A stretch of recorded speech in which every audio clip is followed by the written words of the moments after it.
अस्सलाम वालेकुम स्टूडेंट्स औज़ु बिल्लाहि मिनश शैतानिर रजीम बिस्मिल्लाहिर रहमानिर रहीम वबिशवाली सदरी वयस्सिर ली अमरी वाहलुल उक़दतम मिन लिसानी यफ़क़हू क़ौली वबिज़्निल इल्मा।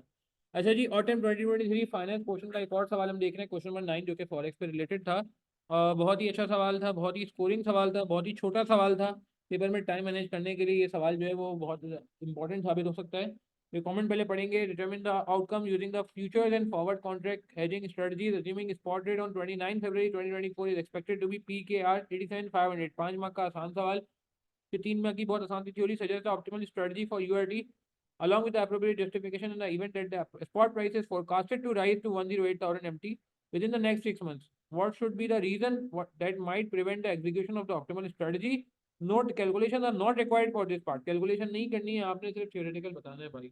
ठीक है, आगे बढ़ते हैं। Unity rice traders URT estimate that it will have 25.59 metric ton MT of rice available for sale on 29 February 2024। आज हम खड़े हुए 1 सितंबर में, ख्याल रहे। आज हम खड़े हुए हैं 1 सितंबर में। ठीक है, टाइमलाइन बना रहा हूँ, आपको पता है टाइमलाइन से हमें बहुत हेल्प हो रही है अल्हम्दुलिल्लाह, हमारे सेशन में भी और यहाँ भी इंशाल्लाह हेल्प होगी। और ये कह रहे हैं कि आपको राइस सेल करना है 29 फरवरी को। राइस अभी शायद फसल उग रही है, क्या हो रहा है जो भी है, 29 फरवरी को ये रेडी हो जाएगी फसल। तो कह रहे हैं 25.59 मेट्रिक टन उस वक्त अवेलेबल होगा। कितने महीने? 1 सितंबर से लेकर 29 फरवरी, आप काउंट कर लेंगे, 6 मंथ बनते हैं। सितंबर पूरा, सितंबर अक्टूबर नवंबर, सितंबर भी काउंट करना पड़ेगा, नवंबर और दिसंबर जनवरी फरवरी। ठीक है, 6 महीने बाद ये कह रहे हैं कि इतना अवेलेबल हो जाएगा। The following information available. The current spot price stand at 90,000। Data बना रहे हैं हम। स्पॉट प्राइस इसकी आ रही है 90,000 पर टन। ठीक है जी, आगे कह रहे हैं the future contract for 1 MT, MT mean metric ton, set to expire in 6 months, price at 93,500। Future price जो अवेलेबल है, फ्यूचर कॉन्ट्रैक्ट अवेलेबल है, वो अवेलेबल है। अच्छा, ये बात हो रही है अवेलेबल फॉर सेल, तभी फर्क पड़ेगा। ठीक है ना, अभी मैं आपको बताता हूँ, अभी डेटा बनाने जैसे हम अक्सर सवालों में बनाते हैं। फ्यूचर प्राइस आ रही है 93,500, जो कि थोड़ी ज़्यादा आ रही है। आगे कह रहे हैं द टर्म्स ऑफ द, अच्छा 6 मंथ फ्यूचर है ये ध्यान कर, 6 महीने बाद एक्सपायर हो जाए। अच्छा, आगे चलते हैं। The term of the contract forward contract for 1 MT with 6 months expiry is as follows. Buy 93,600, sell 94,500। Forward contract के भी रेट बता दिए। ठीक है। अच्छा, requirement determine the outcome using the future and forward contract. अच्छा, पहले तो मुझे एक बात बताते हैं, फ्यूचर में स्ट्रेटजी कौन सी होगी? याद है फ्यूचर में हम क्या करते थे?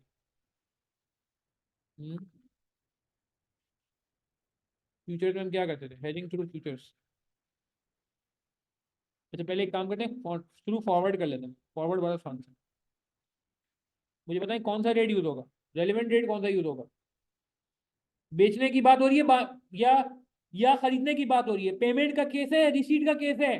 पहले मैं फॉरवर्ड कर रहा हूँ। फॉरवर्ड छोटा सा है, आसान सा है। फॉरवर्ड में कुछ भी नहीं है काम यार, कुछ भी नहीं है काम। हाँ, बाय का केस है, सेल का केस है, रिसीट का केस है, पेमेंट का केस है। सेल करना है यार, बेच रहे हैं। बता दो तो रेलिवेंट प्राइस इन दो में से कौन सी होगी? 93,600 होगी या 94,500? अरे बाय और सेल में मैं इसका पूछ रहा हूँ, राइस का। आपको पता है कि मैं इसको तो इग्नोर करता हूँ, याद है, इसको तो सेंसर करते हैं हम, इससे तो धोखा हो जाता है।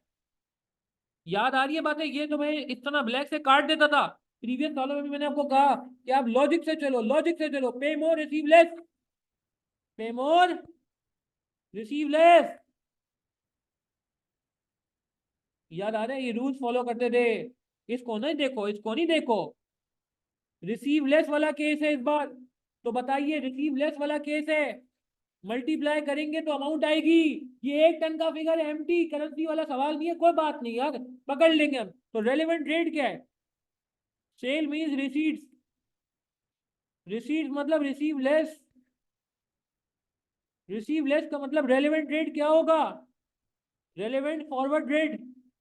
रेलेवेंट फॉरवर्ड रेट कहाँ होगा भाई? हमारा रेट कहाँ होगा? 93,600 होगा हमारा रेट। तो एक्सपेक्टेड रिसीट्स कितना हो जाएगा? एक्सपेक्टेड रिसीट्स हमारा कितना हो जाएगा?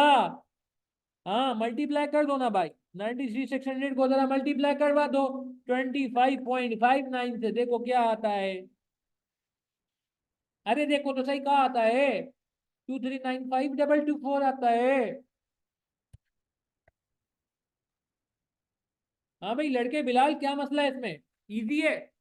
फॉरवर्ड तो इसने मुफ्त full toss out of the park फेंकने वाला बॉल है ये तो। फ्यूचर भी आसान था, अभी पहले जरा फॉरवर्ड देख लेते हैं भाई। फ्यूचर में मसला होता है कोई बात नहीं, फ्यूचर का मसला भी हल करते हैं तुम्हारा।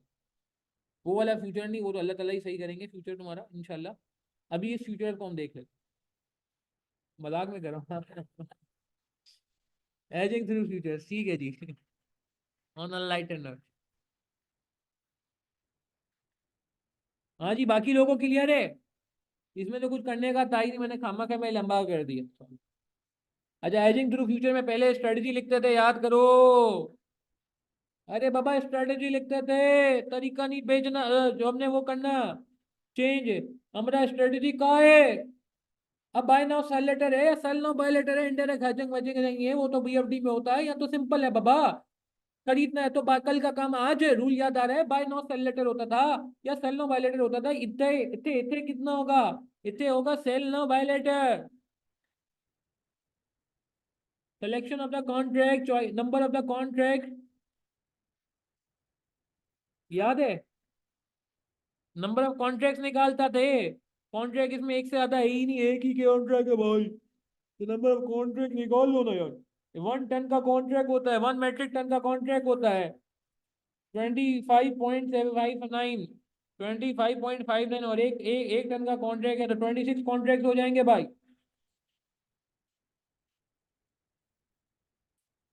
हाँ भाई, 26 कॉन्ट्रैक्ट हो जाएंगे। गेन और लॉस ऑन फ्यूचर निकालते थे फिर हम। यही बातें करते थे, स्टेप्स नहीं भूलने, बेसिक पे रहना है। ऑलरेडी सोल्ड लिखता था भाई हम। क्या हो गया मुझे, ऑलरेडी सोल्ड हम लिखते थे भाई, सॉरी। 26 कॉन्ट्रैक्ट। क्या रेट है, 93,500 का फ्यूचर का रेट है, 93,500 का। जरा देखो क्या आता है हमारा। हमारा फिगर कहाँ बना। थाउजेंड कॉमन नहीं लेते इस बार हम, पीछे नहीं लिया ना, इस बार नहीं लेता। कितने बने बिलावल। यार भरोसा नहीं है ना, मतलब प्राइम मिनिस्टर बन जाए वो बंदा हमारा। फिर 2431 0,000। 2431, चलो। हाँ सही यही आ रहा है। अच्छा, अब बड़ी मजेदार बात है, बाय लेटर। 29 फरवरी को आपको याद है बेसिस जीरो हो जाएगा इसमें। अरे कॉन्ट्रैक्ट भी 6 मंथ्स का है, कॉन्ट्रैक्ट पीरियड भी 6 मंथ्स का है, और हेज पीरियड भी 6 मंथ्स का है।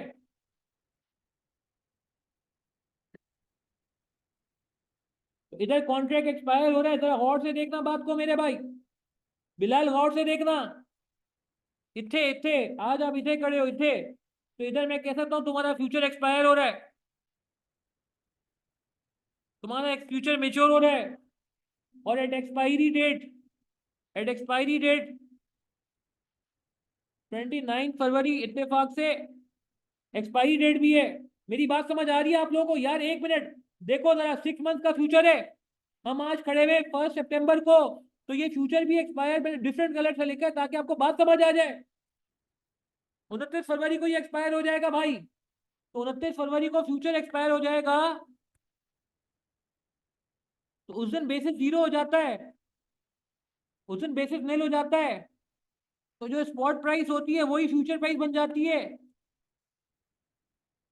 जो स्पॉट प्राइस होती है वही फ्यूचर प्राइस बन जाती है मेरे भाई, याद आ रही है आपको ये बातें। चंदा ये क्लियर है, 87,500 ही हो जाएगी यार। ओ भाई जवाब तो दे दो, बेसिस नेल क्यों होगी। का जवाब ये है कि यार बेसिस, अच्छा एक और आसान कर लेते हैं। जो भी बेसिस है आज वो 6 मंथ्स का है ना। 3500 बेसिस आ रहा है, 90,000 स्पॉट रेट है, और ये 93,500 जो बेसिस आ रहा है वो 6 मंथ्स का आ रहा है। ये बात याद आ रही है, टाइमलाइन। चंदा टाइमलाइन याद आ रही है बिलाल। ये 6 मंथ्स का बेसिस है ना भाई, 6 महीने का कॉन्ट्रैक्ट। ये देखो, ये कॉन्ट्रैक्ट 6 महीने बाद एक्सपायर हो रहा है यार। तो जब एक्सपायर होता है तो उस वक्त बेसिस जीरो हो जाता है।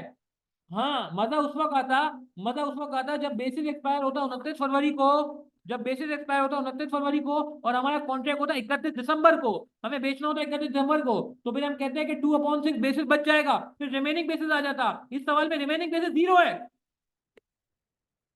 यही कंफ्यूजन था आप लोग। Bilal, have you got this point? कि remaining basis is nil in this case. हमारा फ्यूचर बेसिस जो है वो, हसनैन आपको क्लियर हो गया? हसनैन चंदा, आपका भी सवाल आया था पहले। Faizan Saeed, are you clear with this one यार? We are lucky in this question, we are lucky enough in this question, as we don't need to use basis to identify the future rate. तो game आसान हो गई है इस बार, game इतने आसान हो गई है, इतने 87,500 ही इस्तेमाल हो जाएगा भाई। चलो बता दो कितना बनता है। 2275,000। इसीलिए मैंने कहा था ये सवाल मेरे हिसाब से बड़ा आसान है। मैं सवाल जब पढ़ा मैंने कहा भाई ये तो इतना आसान दे दिया। बाय का मतलब नेगेटिव कर लो।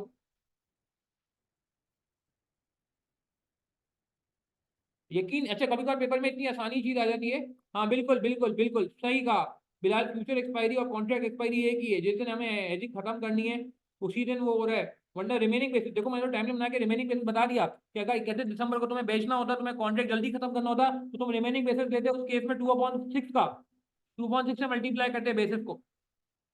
याद आ रहा है वो डब्बा बनाते थे, पूरा पूरा डब्बा बनाते थे, लिखते थे हम एक हेडिंग डालते 1 सितंबर, मैं रिवीजन भी करा रहा हूँ इसी बहाने। हम स्पॉट लिखते थे, बेसिस लिखते थे, फ्यूचर लिखते थे। याद है टेबल बनता था छोटा सा, ये 90,000 है, ये 93,500 है, तो बेसिस 3500 हो जाता। याद करो सारी बातें। देखो ना, इसमें तो बेसिस का कोई गेम ही नहीं था, बचत हो गई। कितना आ रहा है गेन?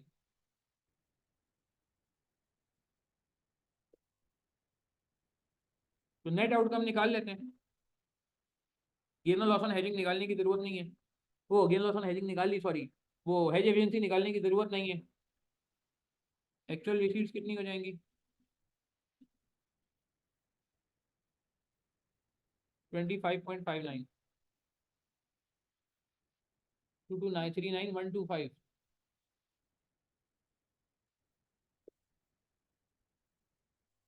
ऐड गेन कर दो।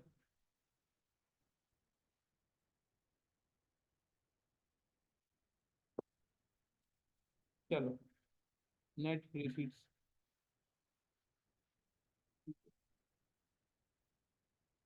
गेन लॉस स्पॉट निकालने की जरूरत नहीं है ना यार, हमें तो डायरेक्ट सिंपल चलना है ना, हमें तो कंपेरिजन करना है यार। हमें तो चंदा कंपेरिजन करना है। गेन लॉस स्पॉट तो उस वक्त निकालते थे जब हेज एफिशिएंसी निकालनी होती थी।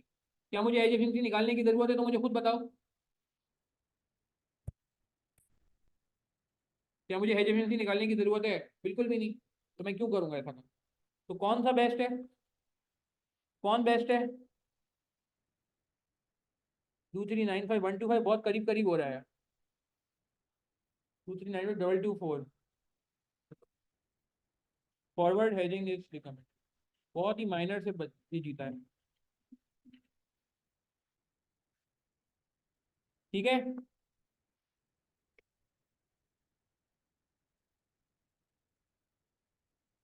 नहीं नहीं नहीं नहीं नहीं नहीं, देखें एक बात ध्यान में रहे। 87,500 हमने लिया है तो जाहिर सी बात है, मैंने आपको बता दिया ना इसका रीजन। ट्रांजेक्शन डेट का स्पॉट डेट है, तो गेन और लॉस का फ्यूचर किस डेट को कैलकुलेट होता है? ये तो मैंने देखो ये कहानी लिखी ना। अच्छा चलो मैं एक एक काम करता हूँ, एक काम करता हूँ, ये देख लो, एक और काम कर लेता हूँ, जरा गौर से देखो। मैं टेबल बना लेता हूँ, मुझे जरूरत नहीं थी, तुम्हारे कहने में बना रहा हूँ। वैसे बिलाल मुझे जरूरत नहीं थी ये बनाने की, मैं तुम्हारे कहने में बना रहा हूँ। 1 सितंबर, 29 फरवरी, देखना बिलाल, हम ये टेबल बनाते थे, स्पॉट प्राइस, बेसिस का डब्बा खाली छोड़ते थे, याद करो, फ्यूचर रेट आता था। वैसे इसकी जरूरत नहीं है, मगर चलो तुम्हारे कॉन्सेप्ट को क्लियर करने के लिए बना देते हैं। गौर से देखना बिलाल, अब तुम्हें यहाँ का स्पॉट रेट पता है 87,500, ये बेसिस है 3500, और ये प्लस हो रहा है बेसिस, ठीक है? ये मैंने यहाँ से निकाला है डेटा तुम्हारा। 90,000 स्पॉट प्राइस है। बिलाल यहाँ तक समझ आया ये टेबल आप लोगों को? बाकी लोगों को भी क्लियर है? मैंने थोड़ा डायरेक्ट काम किया था, मार्क्स मतलब टाइम बचाने के लिए पेपर में, लेट से अगर टाइम बचाना हो, क्योंकि एक आध सवाल में हमें पता है टाइम ऊपर लग गया था। यहाँ तक बात समझ आती है बिलाल? मुझे ये बता दो। हाँ, और तुम्हें पता है कि यहाँ जो रेट आता है वो रेट आता है जो फ्यूचर का रेट होता है। मतलब मैं इसको आसान लफ्ज़ में बात करूँ तो जो ये रेट है, येलो रेट, वो यहाँ आना चाहिए। तुम भी यही कह रहे हो ना, फ्यूचर रेट आना चाहिए ना इस रेट का। तुमने जो सवाल किया वो यही किया भाई, ट्रांजेक्शन डेट पे जो फ्यूचर का रेट है वो यहाँ पे लिखो आप। यही यही कह रहे हो यहाँ तक? मेरे और तुम्हारी अंडरस्टैंडिंग सेम है, यहाँ पे वो रेट आना चाहिए। अब मुझे बताओ बेसिस यहाँ पे कितनी है यार, बस मुझे ये बता। नहीं लूंगी ना यार, मुझे कोई मसला थोड़ी है, मुझे क्या, मैंने जब इतनी मेहनत कर ली तुम्हारे साथ तो मैं इतनी मेहनत नहीं कर सकता था। रिमेनिंग बेसिस कितनी है, रिमेनिंग बेसिस ऑन 29 फरवरी कितनी है? जीरो है। भाई अगर 2 महीने की बाकी होती, 2 मिनट के लिए मान लेते हैं, तो मेरे लिए क्या मसला था, मैं इसको ऐसे कर लेता, कोई इशू था क्या? हाँ, मेरी बात समझ रहे हो? तो यार जब वो है ही नहीं, वाई, उसका रीजन मैंने बता दिया। Since maturity date of future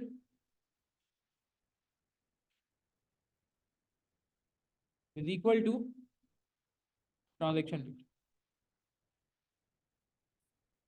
अब आपको क्लियर हुआ बिलाल? अब कुछ समझ आई बात? कंफर्म करें मुझे आप।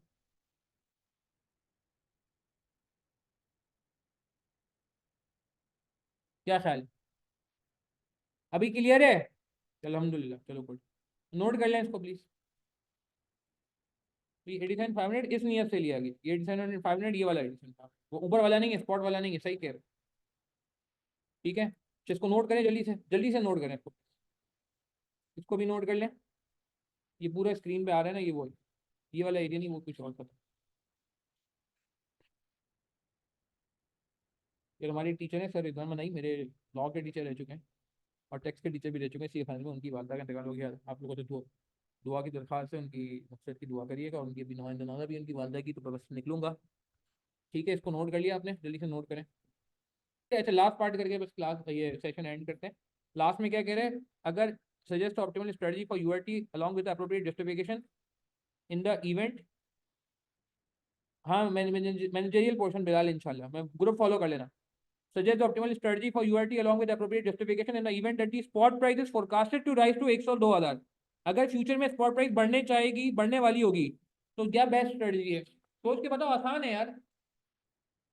अगर फ्यूचर में प्राइस बढ़ने वाली है तो स्ट्रेटजी फिर हेज करना चाहिए क्या? हेज हम क्यों कर रहे हैं? हमें क्या डर है? जब हम सेल करने जा रहे होते हैं तो हमें क्या डर होता है कि प्रोडक्ट सस्ता ना हो जाए? हम क्यों हेजिंग करते हैं? देखो ना, मार्केट प्राइस गिरी थी जब भी तो हमें फायदा हुआ था। हेजिंग हमें क्या करती है, बुरे नुकसान से बचाती है ना। मेरी बात समझ आ रही है? जब पेमेंट करने जाते हो तो डर लगता है कि चीज महंगी ना हो जाए। जब जब जब रिसीट का केस होता है तो डर लगता है कि चीज सस्ती ना हो जाए। याद है? यही यही पढ़ा है हमने। यहाँ भी ये देखो ना, 8500, हालांकि मार्केट में प्राइस कम हो गई मगर हमें हमें मसला नहीं, हमने तो यहाँ गेन कमा लिया, हमें तो पैसे मिल गए। तो अब अगर फ्यूचर में रेट बढ़ने का चांस है, मुझे बताओ हेजिंग करनी चाहिए क्या? एक सवाल है वैसे। अगर फ्यूचर में पता है आपको कि यार ये 102,000 हो जाएगा, ये तो बगैर हेजिंग के फायदा है या हेजिंग में फायदा है? मुझे बताओ, अगर 90,000 आज प्राइस है और फ्यूचर में 1,02,000 होने वाली है और मैं बेचना चाहता हूँ, तो ये तो बगैर हेजिंग के फायदा है ना यार फिर तो। क्या ख्याल है? बी पार्ट की बात कर रहा हूं मैं। If price is expected to rise,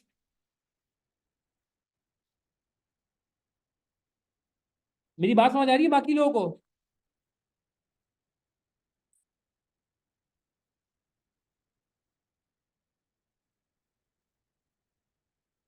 hedging बल्कि उल्टा नुकसान कर देगी। Will not be beneficial, instead it will इनकर कॉस्ट, क्योंकि ये फ्यूचर तो है नहीं।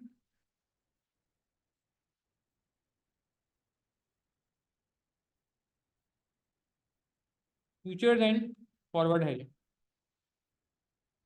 अब क्या करें?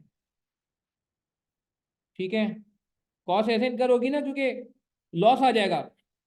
अगर बिलाल ये तुम सवाल सॉल्व करो, अभी इसने कैलकुलेशन मांगने को मना किया है, तुम इसी कैलकुलेशन को 1,02,000 पे करके देख लो। मैं तुम्हें गारंटीड कह रहा हूँ, यहाँ गेन की जगह लॉस आएगा। तुम यहाँ 1,02,000 रखो, गारंटी तुम्हें लॉस आएगा। लॉस का मतलब कॉस्ट हो जाएगी, लॉस का मतलब तुम्हें माइनस करना पड़ेगा। क्या ख्याल है? और आपको पता है फॉरवर्ड वाला भी पैसे अपने लेता है। फॉरवर्ड वाला भी मुफ्त में तो नहीं देता, प्रीमियम तुमने पढ़ा है ना, बैक एंड में प्रीमियम होता है, इंटरेस्ट रेट पैरिटी से हम निकालते भी थे। तो फॉरवर्ड वाला अपना प्रीमियम का हिसाब किताब कर रहा होता है, फ्यूचर में तुम्हें लॉस आ जाएगा। तो बेकार है, हेजिंग करने का क्या फायदा? कैलकुलेशन इसने करने को मना किया, वरना मैं कैलकुलेशन करके दिखा भी देता तुम्हें, क्योंकि फिगर हमारे सामने मौजूद है। सही है? तो हेजिंग विल नॉट बी अच्छा, मगर हाउएवर वी, इसमें एक और बात भी ध्यान में रहे, however we should also consider the fact that it is just expectation which can be different from reality. ये पॉइंट समझ आ रहा है? एक्चुअली में तो ऐसा हो सकता है ना, ये तो एक्सपेक्ट किया आपने, ये तो आपने एक्सपेक्ट किया 1,02,000, ठीक है। Actual actual position will be clear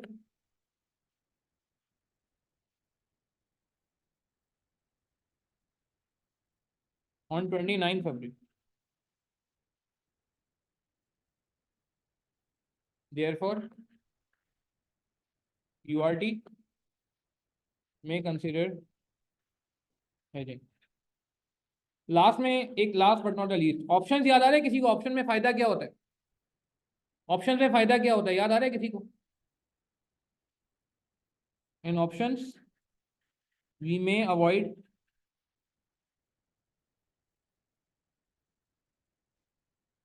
we may take advantage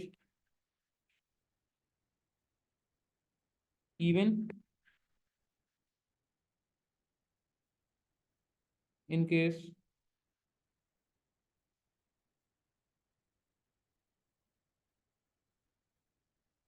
option hedging can be beneficial. इस केस में लास्ट में बस एक पॉइंट लिख रहा हूँ, ऑप्शन हेजिंग समझ में आ रहा है क्यों बेनिफिशियल होगी? हाँ,